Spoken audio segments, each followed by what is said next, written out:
Olá e sejam bem-vindos a mais um Falar Informal. O tema do programa de hoje é os jovens e as tecnologias. Embora seja inegável o potencial positivo que as tecnologias já desempenharam e continuam a desempenhar no desenvolvimento da nossa sociedade e cultura, quando falamos de tecnologias não nos podemos esquecer da atual relação intensa que os jovens têm com as mesmas. Existem muitos jovens que se isolam nos seus quartos para passar horas a consumir as tecnologias. Jovens que chegam até a afastar-se dos seus amigos e das suas famílias por causa das tecnologias. Hoje em dia, é inegável que os jovens têm acesso a uma vasta quantidade de informação de acesso muito facilitado. Poderá essa informação ser um fator negativo no seu desenvolvimento emocional e psicológico? Para debatermos hoje este assunto, tenho connosco Ana Rita Bastos, socióloga, Sónia Antunes, formadora em contexto profissional, e António Pereira, vice-presidente do Conselho Executivo da Federação da Associação de Pais de Gaia.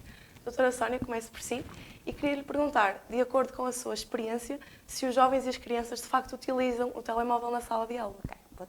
Boa tarde a todos, um prazer. É assim, utilizam efetivamente e acaba por ser um problema no contexto de sala de aula. E porquê? Porque não prestam atenção, estão completamente desmotivados, ou seja, pelo facto de haver um telemóvel na sala de aula, eles fazem um sem número de atividades que não têm a ver com a aula. E aquilo que eu vou vendo ao longo já de quase 3 anos de experiência, e eu sou a favor das novas tecnologias, e elas devem ser utilizadas também em contexto de sala de aula.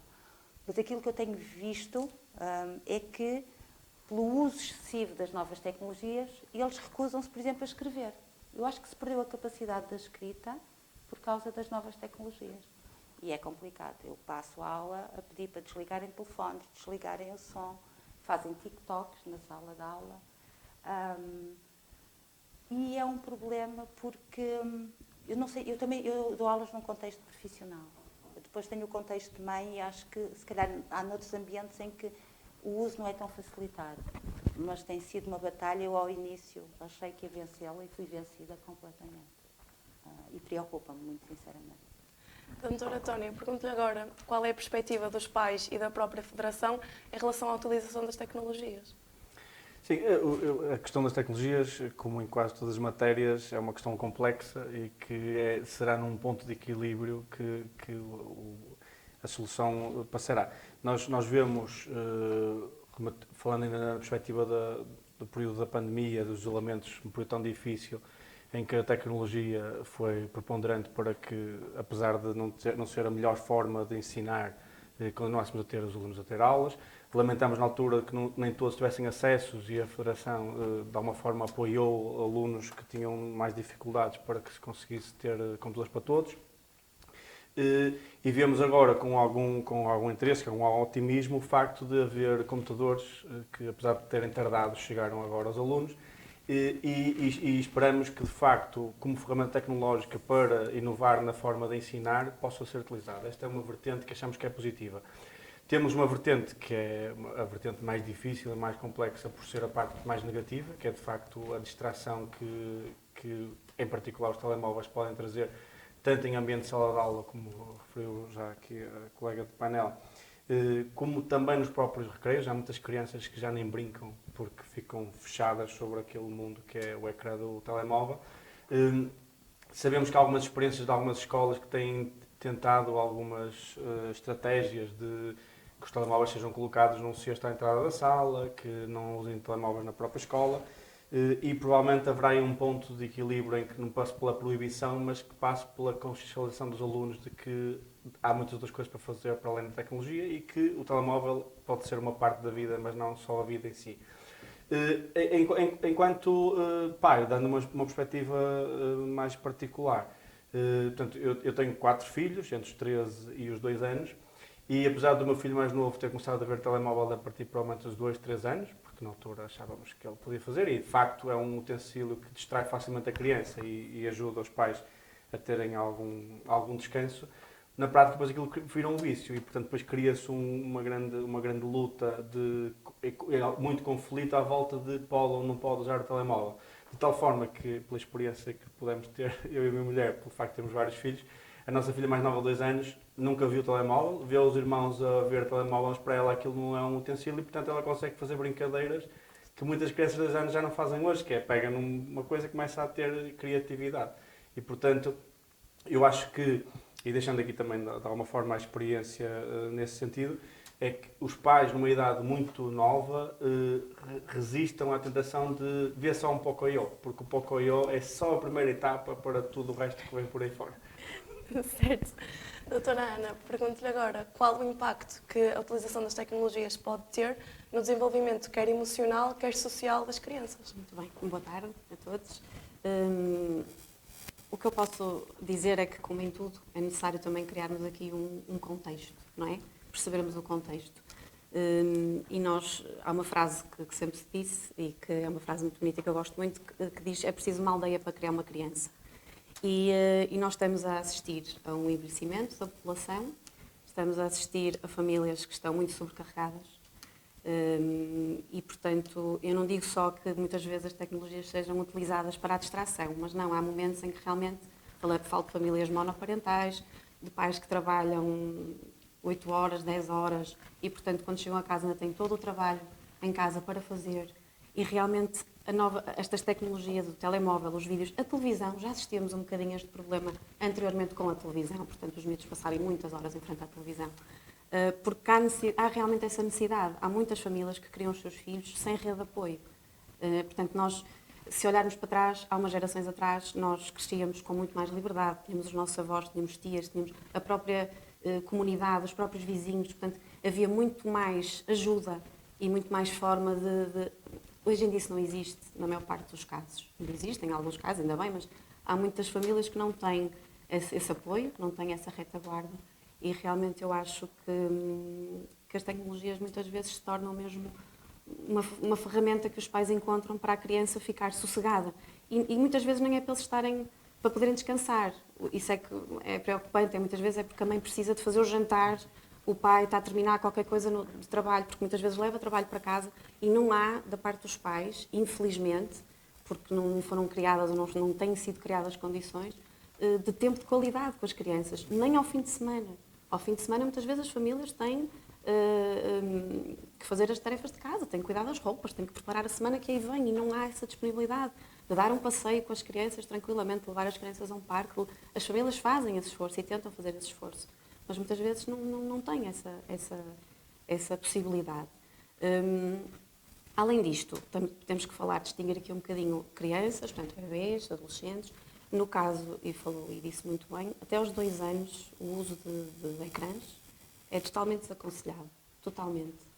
Há, felizmente, o estudo do cérebro e da evolução do cérebro das crianças evoluiu imenso. Temos tido acesso a informação incrível sobre isso. E está mesmo provado que as sinapses cerebrais que acontecem num bebê, que são milhares, enquanto são pequeninos e conforme vão crescendo, nomeadamente até aos 2 anos, desenvolvem-se com o contacto com os pais, principalmente. Nós até costumamos dizer que o melhor brinquedo de um bebê é a cara do pai, as mãos do pai, da mãe, de um adulto cuidador, pode não ser o pai, pode não ser uma mãe. E, portanto, foi observada a atividade cerebral de crianças até aos 2 anos, a ver ecrãs, a ver desenhos animados, a ver vídeos, ainda que se diga que são próprios para aquela idade, isso não existe. Não existem aplicações próprias para bebés, não existe.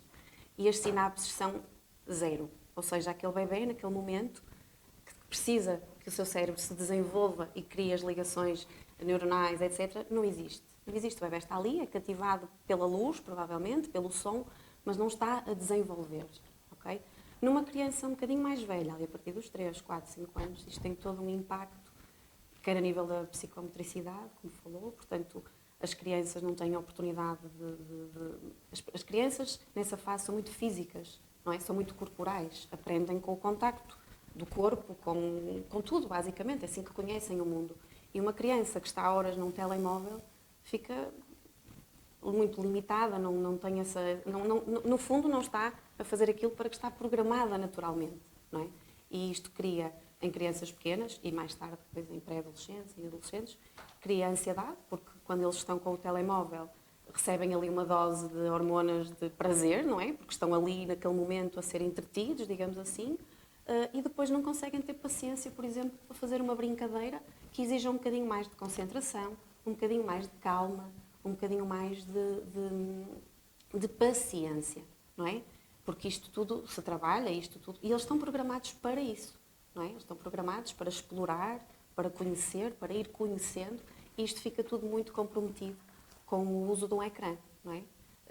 Ressalvando sempre que entendo perfeitamente e sou incapaz de julgar uns pais, quando vejo, por exemplo, num restaurante, uma criança muito pequena a ver um telemóvel, porque penso assim, provavelmente estes pais, este é o único momento que terão, se calhar, para conversar um bocadinho sobre o que se passa, porque as pessoas estão mesmo muito sobrecarregadas na sua vida profissional, na sua vida familiar e, portanto, é preciso ver as coisas pelos dois lados. Mas, em termos de impacto, é realmente muito preocupante nas crianças muito pequeninas e depois também nos adolescentes. Nos adolescentes vem agudizar as tecnologias, as redes sociais, vêm agudizar aquilo que já são os sentimentos normais da adolescência, que já são muito complicados de gerir, e estamos a falar de situações de ansiedade, de insegurança, que fazem parte, não é? Fazem parte.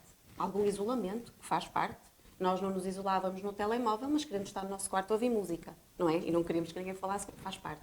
Mas não tínhamos uma janela para a vida de todos os nossos colegas e todos os nossos amigos e famílias e dinâmicas e o que é que fazem. Portanto, isto é muito, eu acho que é muito, muito preocupante mesmo. Doutora Sónia, regresso a si e pergunto-lhe se acha que existe alguma forma da utilização das tecnologias ser a favor da educação, nomeadamente com os telemóveis que têm tido um impacto, se calhar, mais negativo do que positivo. Existe sempre forma de incluir as tecnologias. Aliás, porque nós cada vez mais vivemos na sociedade da informação e das tecnologias. Portanto, é impensável neste momento qualquer um de nós está aqui sentado, se de repente ficasse sem o telemóvel e nós somos adultos, íamos ter um problema, não é? Acho que já aconteceu a qualquer pessoa que está aqui, a gente sai de casa sem telefone. É como se estivesse quase sem roupa, é mesmo o termo, não é? A gente sente que nos falta alguma coisa. Sentimos-nos privados de alguma coisa que hoje em dia na nossa vida entrou como uma ferramenta que é indispensável. No campo da educação, eu estava a ouvir falar a doutora Ana, e há uma coisa muito curiosa. Eu sou formadora e sou mãe de 3 rapazes, com diferentes idades, portanto tiveram expostos a diferentes tipos de tecnologia. O meu filho, que tem agora 7 anos, teve menos tecnologia, ou seja, eu privei um bocadinho mais da tecnologia.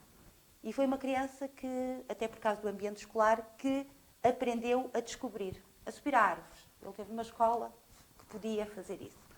E aprendia através da pesquisa, de mexer nos materiais e desenvolver um espírito crítico que hoje em dia já não é muito comum. Seria de esperar que no ambiente escolar ele tivesse perfeitamente integrado. Curiosamente, não está.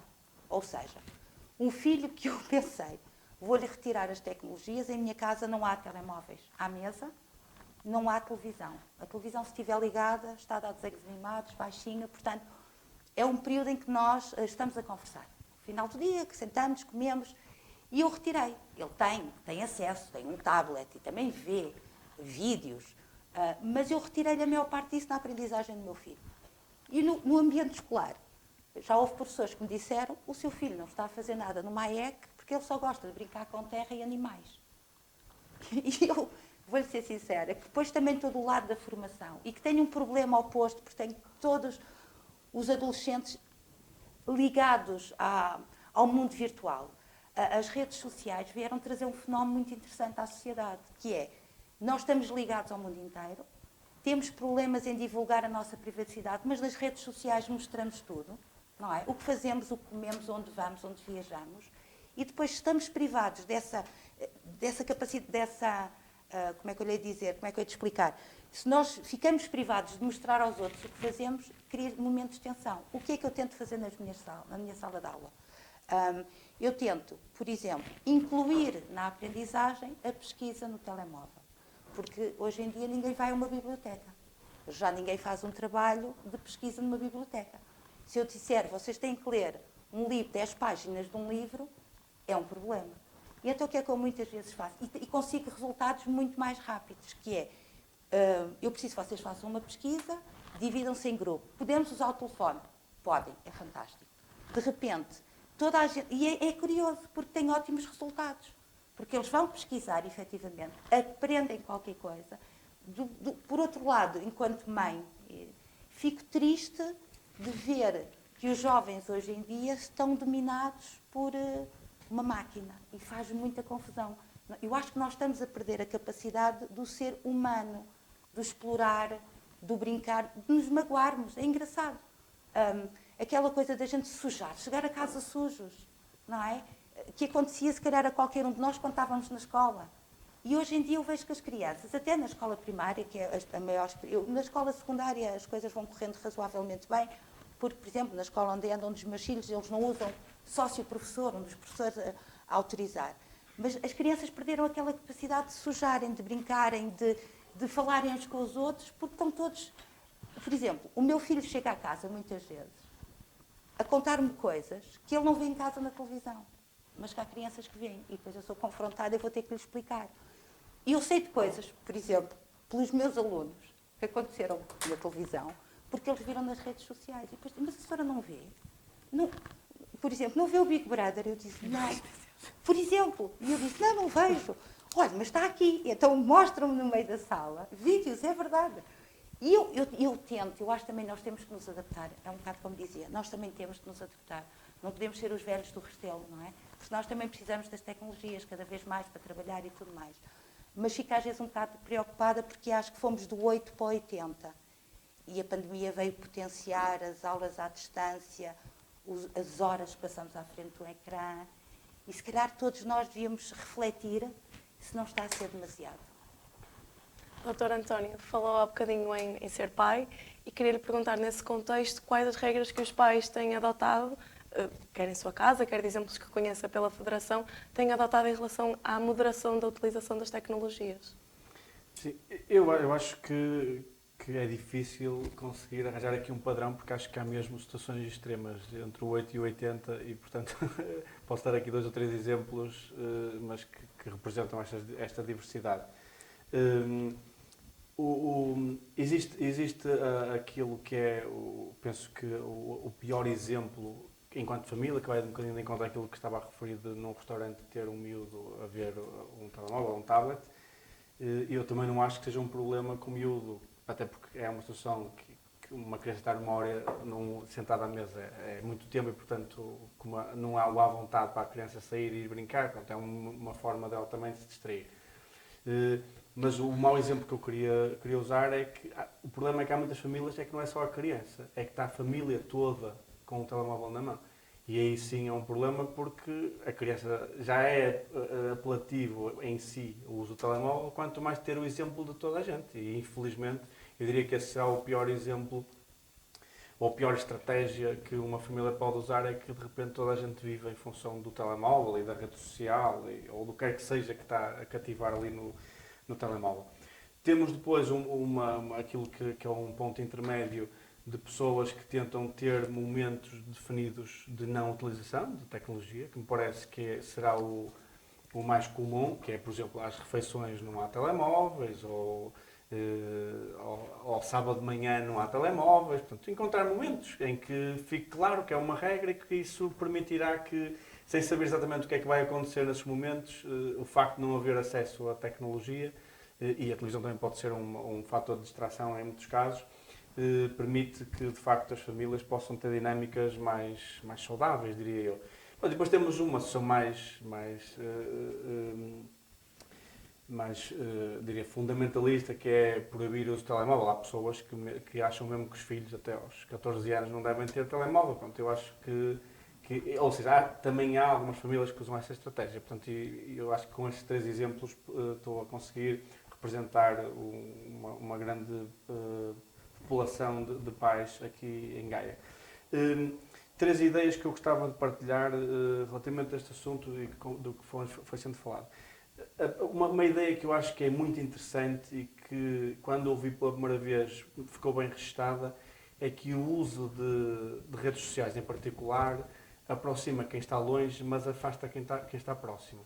E esta ideia, qualquer pessoa que esteja aqui a ouvir-nos, e numa de qualquer situação que veja alguém a usar um telemóvel, veja-se que de facto a pessoa está tão absorvida por aquilo que está a ver no telemóvel ou no tablet, que o que é que acontece à volta quase nem se apercebe. E, portanto, eu acho que ter esta consciência de que é bom, e as redes sociais têm esse lado bom, de facto, de aproximar algumas pessoas que estão mais longe, mas tem um impacto muito grande em afastar quem está mais próximo de nós. Depois, relativamente ao processo de educação e de aprendizagem, a Federação de Pais de Gaia olha já há muito tempo para o processo de educação como algo que precisa de evoluir. Portanto, a escola funciona ainda no modelo da sociedade do conhecimento, que foi há mais de 2 séculos que se deu início, e, portanto, e nessa altura a sociedade, de facto, dava valor a quem tinha conhecimento. Havia pessoas que normalmente estavam ligadas ao clero, inicialmente, e que estudavam e que tinham acesso aos livros, e isso era um fator de conhecimento e de desenvolvimento dessa franja da sociedade, que depois permitia que a sociedade evoluísse. Esse conhecimento foi sendo alargado, portanto, a criação de bibliotecas e por aí fora permitiu que a sociedade como um todo e a escolaridade, ao ser alargada, tivesse acesso ao conhecimento. Mas nós, algures, ali no ano 2000, o paradigma da sociedade evoluiu e nós atualmente vivemos na sociedade da informação. Portanto, o mundo real é a sociedade da informação. Mas a escola continua a funcionar como se vivesse na sociedade do conhecimento, em que há alguém que tem o conhecimento e tenta passar esse conhecimento a alguém. E é por aí que nós achamos que a tecnologia pode fazer a diferença. Ou seja, não só como um fator cativante de que os alunos queiram aprender, mas exatamente porque é através desses canais, quer seja telemóvel, computador ou outras tecnologias, que se consegue ter acesso à sociedade da informação. E, portanto, se houver estratégias de aprendizagem que sejam mais no sentido de, perante um desafio, encontrar soluções, perante uma dúvida, encontrar uma resposta e orientar os alunos para esse fim e usar, de facto, a sociedade da informação, aí a tecnologia vai servir o resultado.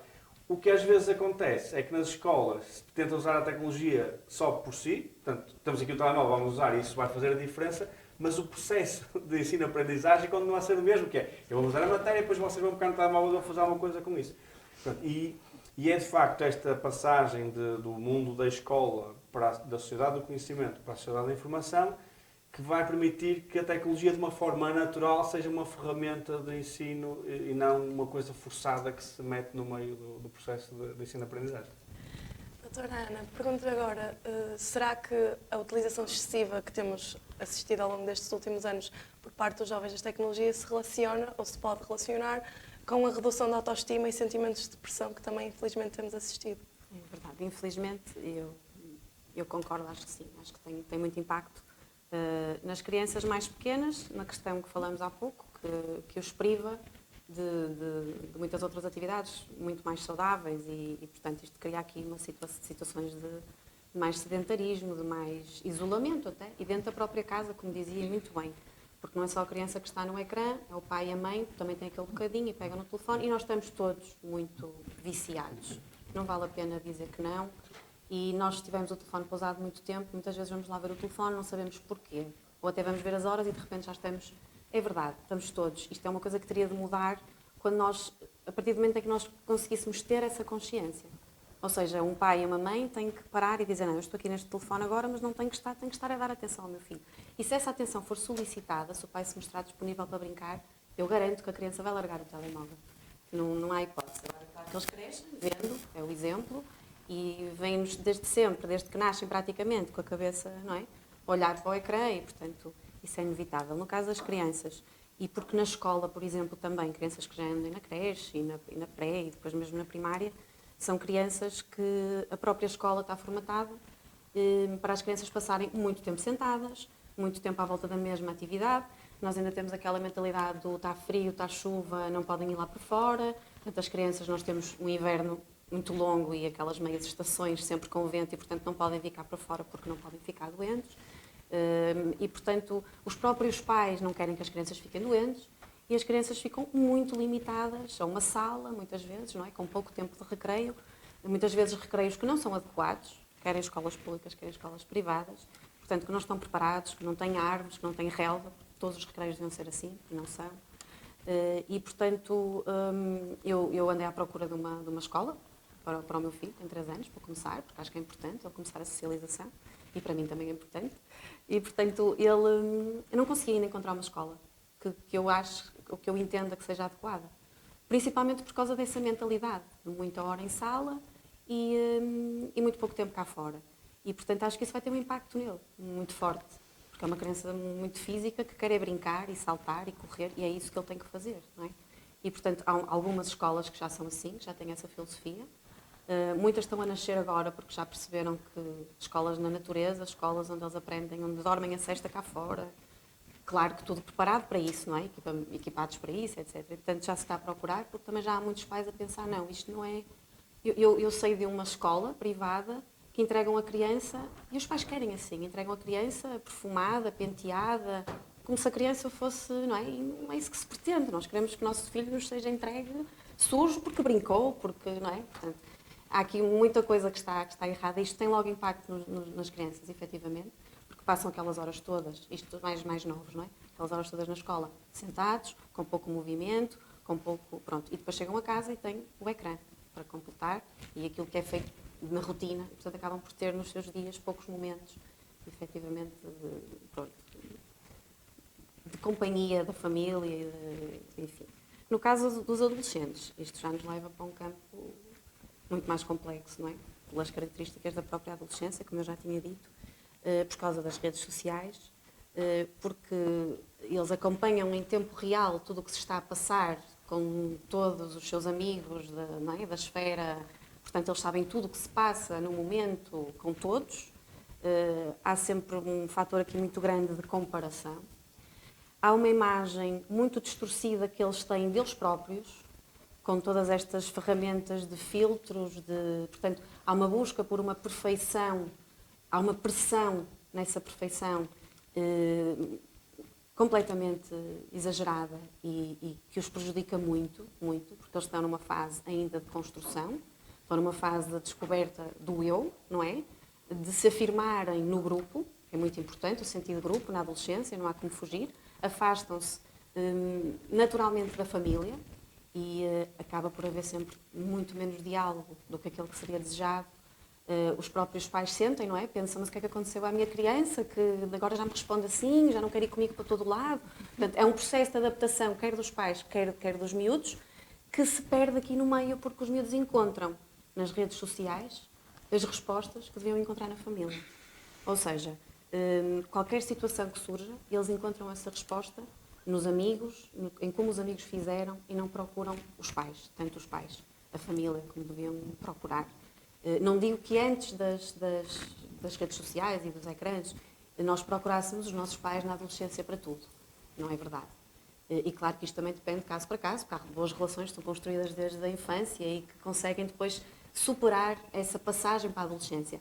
Mas um processo que já é de si difícil, já é de si complexo, torna-se ainda mais complexo com esta situação. No caso das meninas é muito preocupante, porque as meninas não se sentem suficientes, porque têm a pressão do corpo, têm a pressão da imagem, têm a pressão... Pronto, nós também tínhamos, porque queríamos ser todos iguais, queremos nos vestir como os nossos amigos, queremos nos sentir... Queremos o sentimento de pertença, que é isso que é esperado. Mas não queremos destoar em nada, não é? Pronto. Mas agora a pressão é completamente diferente e há aqui muitos interesses que nos escapam, porque as marcas e a publicidade encontrou aqui uma forma de manipular estas crianças, jovens, adolescentes que não têm como se defender. E nós até podemos dizer, mas eles estão a ver uma coisa que não aceita anúncios. Tudo bem, mas eles muitas vezes estão a ver vídeos de crianças a brincar, com brinquedos que são oferecidos pelas marcas dos brinquedos, e há ali uma publicidade encapotada, descarada, para as nossas crianças, porque toda a gente percebeu que isto é um oásis, não é? Para ganhar dinheiro.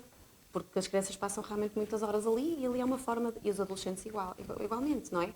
Com esta situação das supostas influencers que dizem que o creme tal é que é bom e depois que a marca tal é que tem que ser e porque não sei o quê, e os nossos jovens medem o seu valor pela quantidade de visualizações que teve a sua dança. Vemos meninas muito novas, isto é muito preocupante, onde já há uma erotização exagerada para a idade, onde fazem danças com músicas e letras que eu muitas vezes penso provavelmente os pais não ouviram ou não se apercebem do que está aqui a acontecer. E isto passa toda uma mensagem errada, desde pequeninas, meninas que estão a formar a sua personalidade e de que há coisas que são aceitáveis quando não são. têm acesso a músicas, a letras, a danças, a coisas que não são próprias para a idade delas. Falo mais nas meninas porque acho que as meninas têm mais a questão, mas também têm muito impacto nos rapazes, sem dúvida. Mas os adolescentes sofrem muito, sofrem imenso nos quartos. Depois, claro que nas redes, todos nós, imaginemos eles, não é? Todos nós queremos mostrar o melhor, queremos mostrar muito bem, sempre bem, e portanto eles têm essa ideia que têm que estar sempre bem, porque os amigos estão sempre bem, porque os amigos viajam muito, porque os amigos vão a muitos sítios. Querem muitas vezes ir a locais porque os amigos foram e naquele local se tiram uma fotografia tal, com vista tal. Portanto, todos os interesses deles são guiados pelas redes, pelo que acham que é suposto fazer. Há cada vez menos empatia, ou seja, quando há um conflito na escola entre dois alunos, infelizmente isso acontece muitas vezes, entre alunos, com violência explícita, a primeira coisa que eles fazem é pegar no telemóvel para filmar. Ninguém tem, portanto, a iniciativa de ir dizer, olha, parem com... Não, vão filmar, é filmar. Portanto, isto é grave, é preocupante, porque tem muito impacto na empatia. Não há olho no olho. Mesmo quando eles estão juntos com o telemóvel na mão, cada um no seu telemóvel, a ver coisas juntos no telemóvel. E, portanto, faz muita falta. Por exemplo, ainda a herança da pandemia, não é? A minha filha dizia-me muitas vezes que nos intervalos não iam lá para fora, ficavam na sala. E eu dizia, mas ficavam na sala a fazer o quê? Nos telemóveis. Portanto, acabava a aula e eles ficavam cada um no seu telemóvel na sala. Até podiam trocar umas ideias, olha isto, mas sempre à volta do telemóvel. Isto tem muito impacto mesmo. Nessa pressão, nesse isolamento, nessa busca da perfeição que não existe, não é? Na visão distorcida que elas começam a ter delas próprias, elas e eles, da imagem que elas têm, não é? Do que pretendem ser, dos montes de falhas que encontram que não existem, não é? E a autoestima, o impacto na autoestima é tremendo. Doutora Sónia, uma última questão para si. Perguntava-lhe qual o impacto das tecnologias no aproveitamento escolar e que medidas tem adotado, por exemplo, na sua sala de aula. Tenho perguntado aos meus alunos nas redes sociais, é verdade. Pegando só naquilo que disse em relação à escola, não estar adaptada. Eu não tinha experiência de ensino, portanto é uma experiência relativamente recente na minha vida e descobri uma coisa que me dá um prazer enorme. E então tenho a minha faceta de mãe e formadora. E o meu filho mais pequeno esteve numa escola de modelo Montessori, na pré-escola. E chegou à escola primária e teve. Ainda hoje ele está na 2ª classe e ninguém entende o meu filho.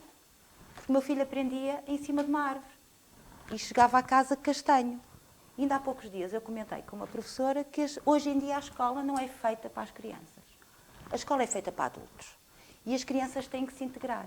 E quando uma criança aprende a aprender, a questionar, a perguntar porquê, a pegar numa folha, a ver um bicho, ele sai do estereótipo do que é normal. E eu tenho algum problema de encaixar o meu filho nesse perfil. Da minha experiência de formadora, o que é que eu tenho?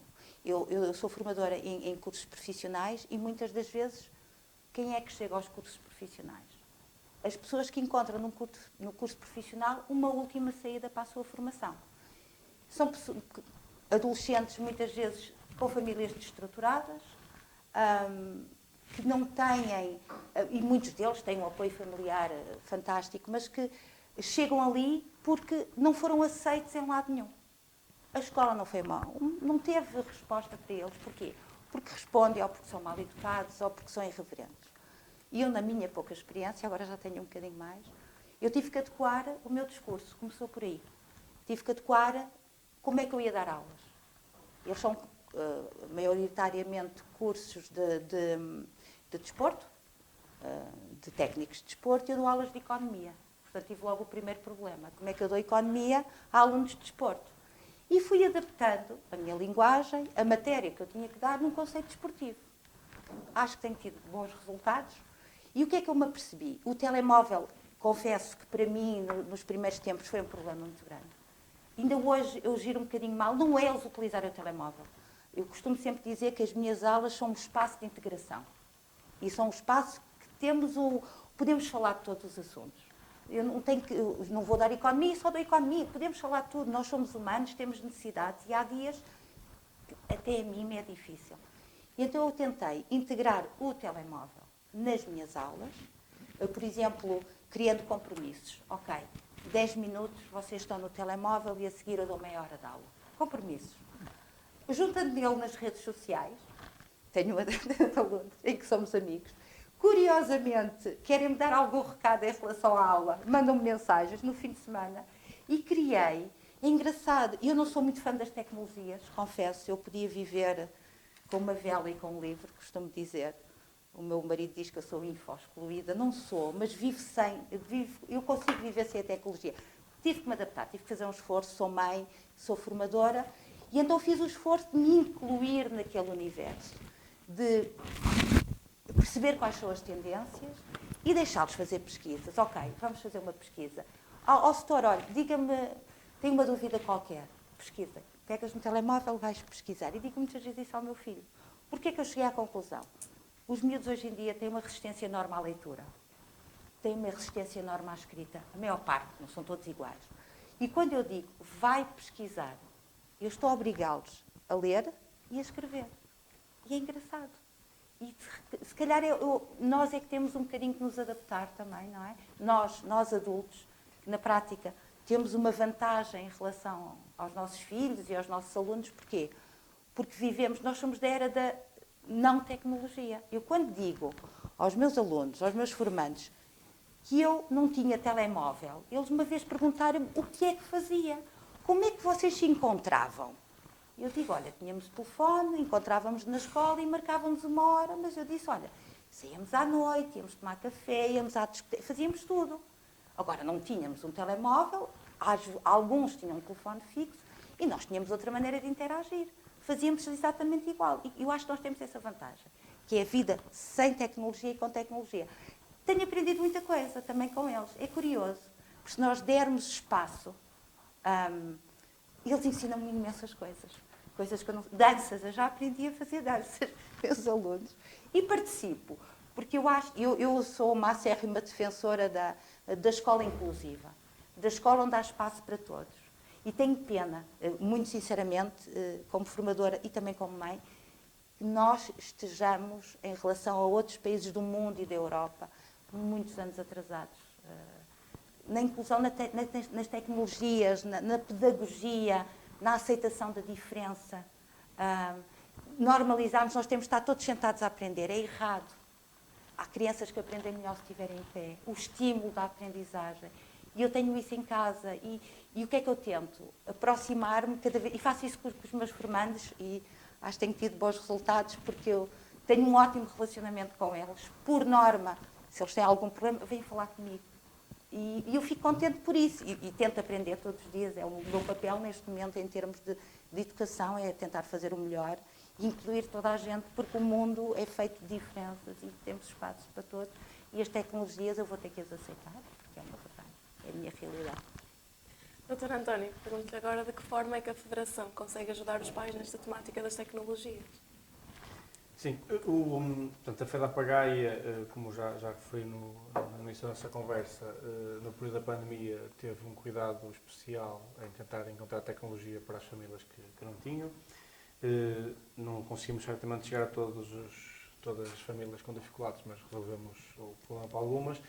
Em relação à capacitação parental, que é um bocadinho isso que se pode estar aqui a falar, nós temos debatido esse tema. Pronto, o período da pandemia inibiu muito daquilo que era a interação e das ações que fazíamos de capacitação parental com os pais, mas é a nossa intenção que esses sejam dos temas para debate, para reflexão, para passagem de ideias aos pais, exatamente porque não existe uma solução ou uma estratégia única, mas é importante que com pessoas que estudam o tema, com pessoas que partilhem a sua experiência, os pais possam de alguma forma ouvir e dessa forma depois encontrar aquilo que é a estratégia que para a sua família, para os seus filhos melhor funciona.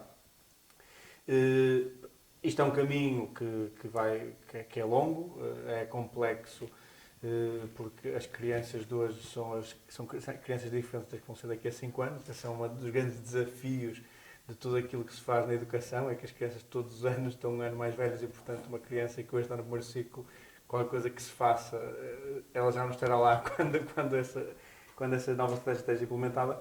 Pronto, mas de facto é com esta visão de médio prazo que achamos que podemos ajudar os pais nesta frente de tecnologia. Eu queria dar um exemplo que, na sequência daquilo que falamos, sobre... Parece-me que é um excelente exemplo daquilo que é possível fazer no pré-escolar.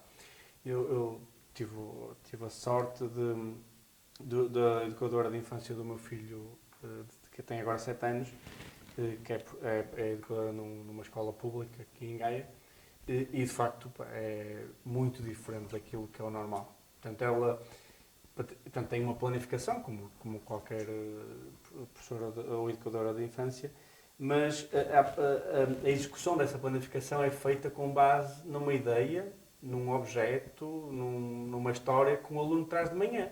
E, portanto, não está previsto fazerem o desenho do Van Gogh para todos fazerem o desenho do Van Gogh. Alguém traz um fruto qualquer que os outros não conhecem e, à volta desse fruto, experimentam todos o fruto para poder experimentar, fazem exercícios sobre formas de objetos. Portanto, aquilo que é feito em sala de aula não é imposto pela educadora, mas é um bocado em função daquilo que é a forma de estar das crianças, que é curiosidade, partilhar informação, e as crianças, conforme vão sentindo que tudo o que trazem despoleta depois aquilo que fazem durante todo o dia na escola, cada vez estão mais ávidas por trazer coisas. E chega ao ponto de esse estereótipo, por exemplo, de não podem andar lá fora porque está a chover, portanto, eles têm galochas, portanto, mesmo estando a chover vão para fora. E, por exemplo, se há um aluno que de repente, nessas idades, alguns alunos começam a aprender a andar de bicicleta, se há um aluno que de repente conta a história que tem uma bicicleta nova e que aprendeu a andar sem rodinhas, vão para a escola todos de bicicleta, uns com rodinhas, outros sem rodinhas, outros que nunca sequer pegaram na bicicleta. E há várias histórias de crianças que aprenderam a andar lá na escola de bicicleta, porque fazem isto com os pais. E essa é também uma das formas que penso que podemos ir mudando aos poucos, é pegar nestes pequenos exemplos de profissionais, quer sejam professores, educadores de infância, que façam de tal forma diferente que possam servir de exemplo. Não é que todos possam fazer daquela forma, porque de facto tem que ser uma pessoa com um perfil muito específico, muito especial. Mas olhando para ver como aquilo funciona mesmo, ajuda a mudar. E o caso da escola, do exemplo que eu dei, tem 3 salas do pré-escolar e há um efeito diria, de contaminação positiva desta forma de estar. E, portanto, eu acho sinceramente que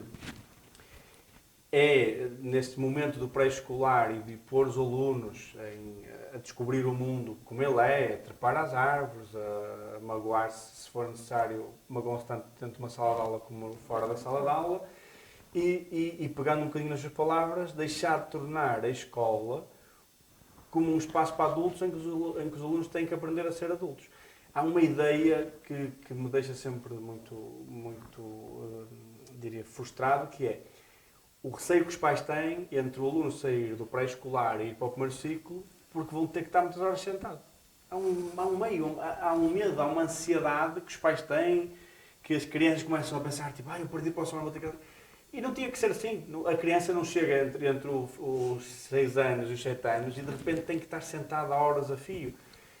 E bem sei que há turmas que são muito grandes para aquilo que são as especificidades de cada aluno, há turmas que têm alunos NES e agora há um decreto-lei de 2018 da escola inclusiva que tenta incluir todos os alunos e que em alguns casos muito extremos na prática o que está a fazer está a excluí-los porque eles tentam ser integrados dentro de uma sala de aula mas não funciona.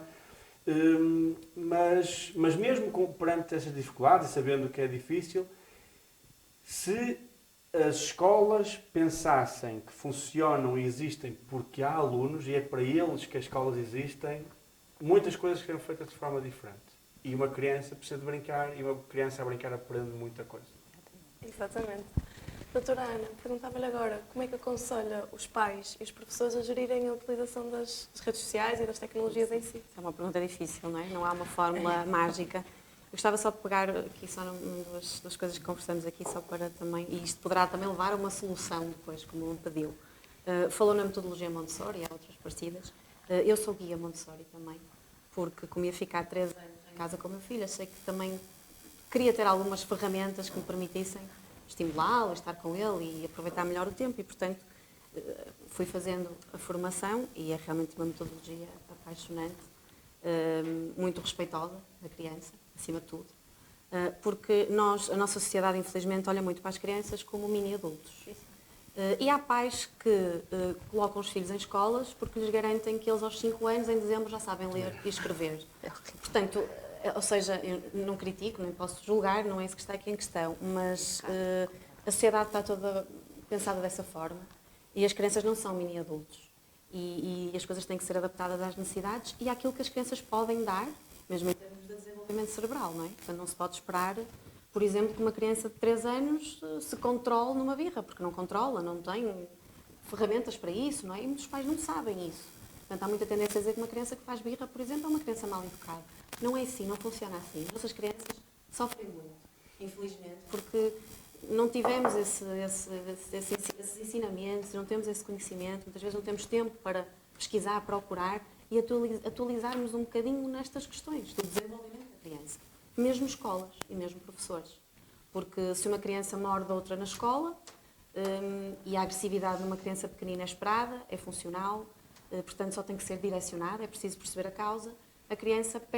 A escola pega na criança e diz: oh mãe, olha, o seu filho está a morder os outros meninos, veja lá e tal, o que é que faz? Entrega o problema à mãe e a mãe vai para casa e, portanto, quando é preciso perceber a causa, a criança estaria a defender-se, dar-lhe ferramentas para. Isto aplica-se a tudo, não é? E, portanto, o que temos vindo a assistir com esta situação e com o facto das escolas esperarem já que as crianças estejam muito tempo paradas, muito tempo sentadas, que obedeçam, que cumpram as regras, não é?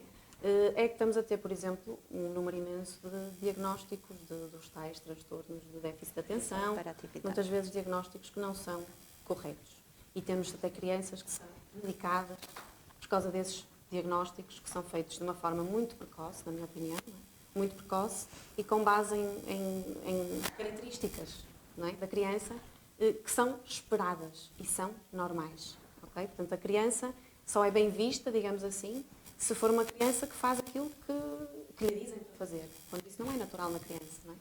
E, portanto, lá está aqui também um bocadinho a questão das tecnologias nas crianças mais pequenas, não é? Nós não sabemos, nós temos que aprender, porque ainda não sabemos muito bem lidar com as birras dos nossos filhos, com a frustração dos nossos filhos, não temos ainda, porque provavelmente com as nossas também não souberam lidar da melhor forma, isto é todo um aprendizado.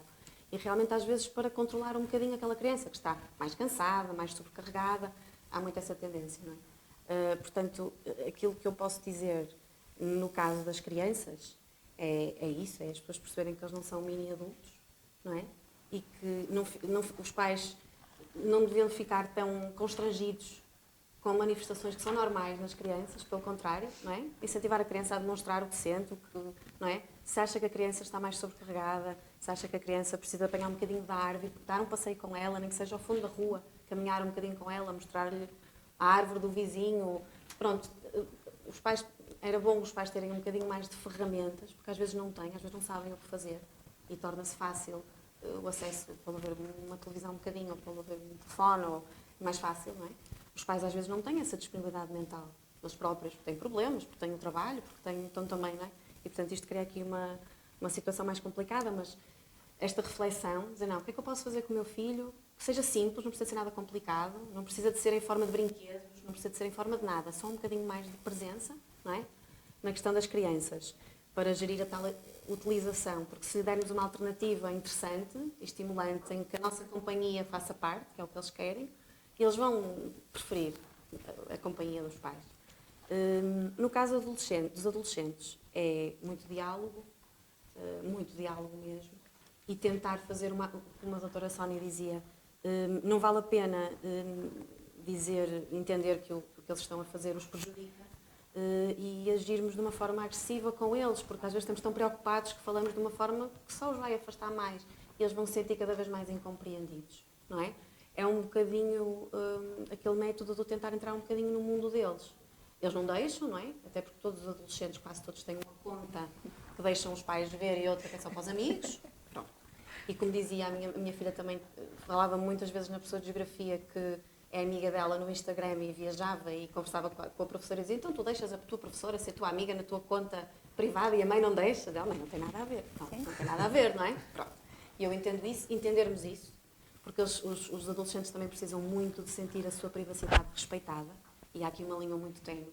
Até onde é que eu posso ir? Já perguntei demais, eu percebo logo quando pergunto mais, não é? Percebo logo e já sei que já não devo ir mais longe, mas ter este cuidado e muito diálogo que começa desde criança. Alertar para os perigos, falar nas nossas próprias experiências, evitar o sermão, não resulta, mas dizer, olha, quando eu era da tua idade as coisas funcionavam assim. Havia estes perigos, a mãe fazia desta forma, o pai fazia da forma... Portanto, muito diálogo. E tentar puxá-los o mais possível para atividades ao ar livre e estimulá-los muito a praticar um desporto. Uma atividade é muito importante. Não é enchê-los de atividades. Eu também vejo muitas crianças não têm tempo para respirarem, para brincar. Mas uma atividade que eles gostem. Se eles quiserem experimentar uma e se não é aquela e quiserem experimentar outra, deixar. Até eles encontrarem uma coisa que eles se identifiquem, que eles gostem, que eles... Há muito aquela coisa de dizer, mas vais experimentar e depois não ficas, não vais para mais nada. Não, deixá-los. Eles estão-se a encontrar. Mas é mesmo muito por aí, pela via do diálogo e da aproximação. Perceber o mundo deles, conhecer os amigos. Não é também dar aquela ideia da mãe amiga, que não é isso que eles querem. Eles querem limites na mesma, querem alguém que lhes diga, olha, acaba aqui, o limite é este e daqui para a frente estás em perigo, ou daqui para a frente não é bom para ti. Pronto. Mas tentar conhecer os amigos, conversar com os amigos, às vezes sobre estes temas. Já dei por mim muitas vezes na mesa a conversar com a minha filha, com amigas, puxo o tema e digo, atenção, vocês tenho pena da vossa geração, digo muitas vezes isso, vocês têm tanta pressão em cima e tudo, é tão complicado, no meu tempo não era nada assim. E pronto, tento conversar, tento aproximar-me um bocadinho. Mas é por aí, diálogo, alternativas e tentar entrar um bocadinho no mundinho. Nas crianças é mais fácil, não é? Entendo que o seu filho tenha dificuldade agora saindo de uma escola Montessori, que é uma metodologia fantástica, tenha dificuldade porque agora as escolas lá são feitas para atingir objetivos, portanto há uma série de processos que não são respeitosos, desde o desfralde, que é uma coisa que é feita coletivamente e não é correto, desde o desfralde até uma série de processos que não têm em conta nada, só com o objetivo de dizer eu desfraldei aquela criança em 3 meses, e se calhar a criança nem estava pronta e vai ter problemas para a vida toda, não é? Portanto, estas coisas são todas tão complexas e tão urgentes de analisar e de debruçarmos sobre isto, porque é desde pequenininhos, não é? Acompanhar o processo desde pequenos, para que depois na adolescência se sintam seguros para falar connosco e não tanto com os amigos. Pronto. Há uma ideia que me surgiu agora quando falou essa questão do desfralde, que também acho que é muito importante, que tem a ver com a passagem do pré-escolar para o primeiro ciclo dos alunos condicionais. Ou seja, existe uma grande vontade dos alunos que fazem anos, 5, ou que fazem 6 anos entre meados de setembro e dezembro, de irem logo para o primeiro ciclo. E isso faz com que, por exemplo, um aluno que faça anos alguns em dezembro tenha quase menos um ano do que um colega que faça anos em janeiro. Exatamente. E eu acho que é por uma pressão da sociedade que os pais acham que se o filho não for é porque não estão a ser bons pais.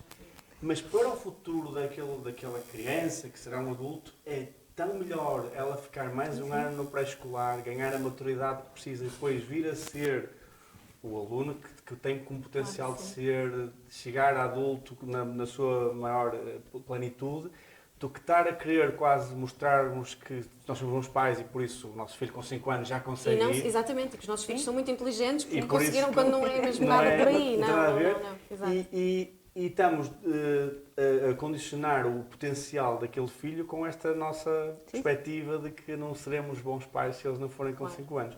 E, portanto, se os alunos ficarem um ano no pré, como deviam ficar, acho que nem sequer devia ser uma questão, teríamos muitos alunos que passam por dificuldades no primeiro ou no segundo ano do escolar, não teriam esses problemas, porque a maturidade seria outra, e o efeito que tem no final dos filhos de cada um de nós não é nada, porque ele vai entrar um ano mais tarde no secundário, vai entrar um ano mais tarde na profissão.